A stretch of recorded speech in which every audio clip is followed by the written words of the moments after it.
The chaos may not stop, but you can still rise above it. What if thriving wasn't about fixing your workplace, but it was about fortifying your inner world? Well, in this video, I want to talk to the nurse who feels like they're barely holding it together, who shows up every day to serve, but wonders deep down inside, is this all that there is? Or what have I gotten myself into? Or it just has to be more. Well, by the end of this video, you're going to discover how. Number one, to reclaim your joy. I want you to get your joy back. I also want you to stay grounded in meaning. So important to do meaningful work. And then the third thing I want you to do is to do the soul work. The soul work is what keeps you whole, even when your unit feels like a battlefield. And there are times when it does feel that way. Well, let's talk about it. Chaos on the outside doesn't have to become chaos on the inside. See, you can't always change your environment. There are some moments where you can, but there are certain things that you have no control over. And so you can't control the short staff. You can't control the manager that doesn't listen, but you can control the atmosphere inside of you. See, I believe that we all can carry a healing environment if we do the work to cultivate that healing. And ultimately, your immediate environment, I believe, can be impacted. Well, let's talk about some examples of people thriving in chaos. There was a nurse that I knew, and she journaled every morning 10 minutes before she came to her shift. In other words, she took some me time. She didn't just rush and run out of the bed and get to work. She took some me time with her coffee and her journal. Very important. And maybe a colleague who created a pre and post ritual, especially with Caring Science. There are so many things that you can do to have the breath work going on, because we need to be able to do the type of work that's going to give us that reset that we need. And then there's another colleague that I know that she finds joy through hobbies, her purpose, side projects, prayer, all of the different things. Like, you don't have to be so consumed with only nursing. This was a game changer for me as I was navigating, even through my tough seasons. And then, when I was feeling frustrated and burnt out, I was able to tap into my purpose. Like, what else is there that you enjoy doing that brings meaning? Like, one of the things that I did, I am on the outside of my occupation as a nurse. My vocation and my calling is to inspire other people, is to teach, is to speak. And so I have a group that's called Dream Girls Network, and we have a blast. And so that's another outlet that helped me to sustain myself while I was on the inside. You see, it's so important for you to find some worthwhile, meaningful work that you're going to do. It might be art. You may like to draw.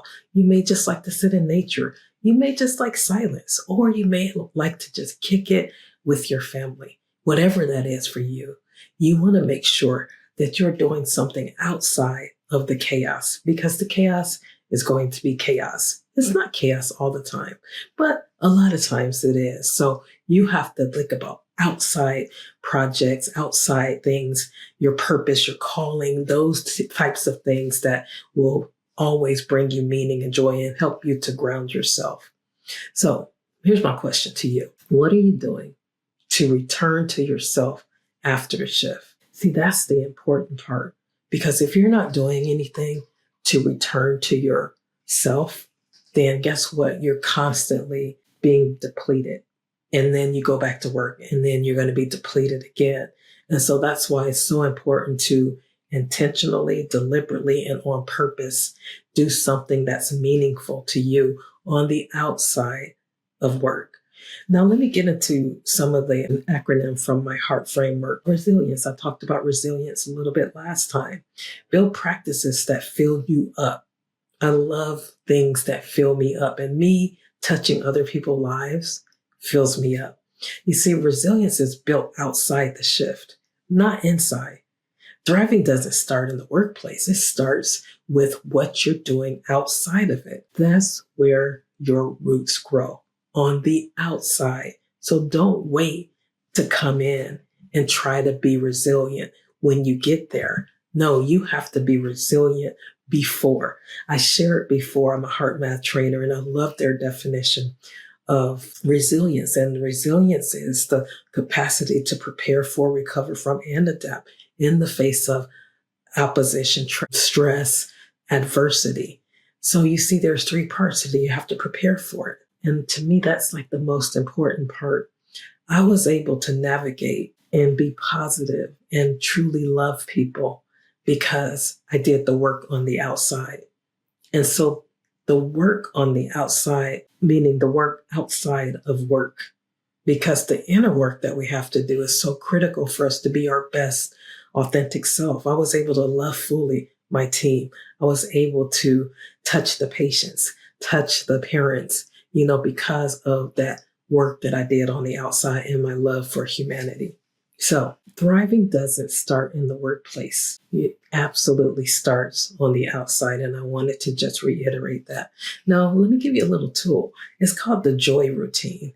And it's just a simple self-anchoring system. And the acronyms are JOY. J, journal. Take some time and journal before you start the crazy, before you start doing the thing. Why don't you just write one thing that you're grateful for? We know the research shows us that being grateful helps us to recenter ourselves. The O is for offload. Take 5 minutes to process what you're feeling. Ask yourself, how's my heart doing today? And then just journal about it. Just get it out if it's something that's really bothering you. And the Y is say yes to yourself. Do one thing, just one thing that brings you joy. A walk, tea, music, art, FaceTime with a friend, whatever that is for you. Because joy can be a form of resistance. And so important for you to grab that. Okay, so let me use the T, transformation. Become your own safe place. You are not just a nurse. You're a whole person. You're spirit, soul, body. When you only identify with what's happening on the unit, you lose sight of who you are. Your work is what you do. It's not all of who you are. This is so important. You're a nurse. That's your occupation. But that's not all that you are. You're also a mother or a father or a cousin there's so many roles that we play. So you need to plug in to those things that is giving you joy. Because if you continue to keep giving out and giving out and giving out and caring for this person and caring for that person, I've never once heard a nurse say, I'm going to care for me first, and then I'm going to care for everybody else. No, that's just not how we roll. We got into the profession because we wanted to serve, we wanted to take care of people. But right now, I want you to recognize that you are a whole person. You are human first, and then you're a nurse. And so you have to make sure that you're getting your basic needs met. You need to be nurtured. You need to have cultivation. You need to be spoken. Someone needs to speak life into you. And so it's so important. Please never, ever allow the chaos to make you lose you, because you are the most important person in the world. And so if you feel like you're losing you, I want you to make sure you reach out to me. Now, here's some reflective prompts that I would love for you to do in your journal. What brings me alive outside of work? I like how one of my guests, Simon T. Bailey, he said, what makes you come alive? Really think about that, because we don't take time to think about those types of things. We're just grind. But what brings me alive outside of work? Like I told you, I love touching other people's lives. I am a woman of faith, so I love being in community and inspiring and encouraging others to be the highest expression of themselves. I love making sure that people understand that, your purpose, the original reason for you being, is so significant, and everything that you need is on the inside of you. I love encouraging people that they have potential. on the inside of them. And that's those things that they haven't done that they want to do, those dreams that have not been manifested yet. They're still on the inside. That book that you didn't write is still on the inside. So I love encouraging other people. See, that's my outside thing that I like to do, which helps me to be more effective on the inside. Let me give you another one. What part of me needs healing, needs tending to, or nourishing right now? And be honest with yourself. Don't fake it and act like, oh, everything's okay. No, you're not okay. And people can see it on the outside that you're not okay. So what part of me needs healing, needs tending to, needs nourishing right now? And I want you to write that down. And so here's a mini challenge I'm going to give you. I want you to block 15 minutes this week for something that feeds your soul, something that makes you come alive, that makes you feel amazing. I want you to do that, just 15 minutes without apology. I want you to be unapologetic about this. I don't want you to get permission. I want you to just craft 15 minutes. That's a very small amount. And I want you to do this because I want to remind you that you matter, that you are amazing, that there's so many people that depend on you, but you have to start depending on you because you matter. Your dreams matter. Now, if you're ready to reclaim your joy, I want you to hit that like button and subscribe if you're not already subscribed. In the comments, here's one thing I want you to do. Please play in my sandbox. I love to go back and read the comments. What's one thing that brings you joy outside of work? Just let me know some of the things that you guys love doing. Let's inspire one another. That would be super amazing. So make sure you put something down there in the comments. So thank you for being here. In the next video, we'll explore the power of the sacred pause, how to recharge in the middle of your shift.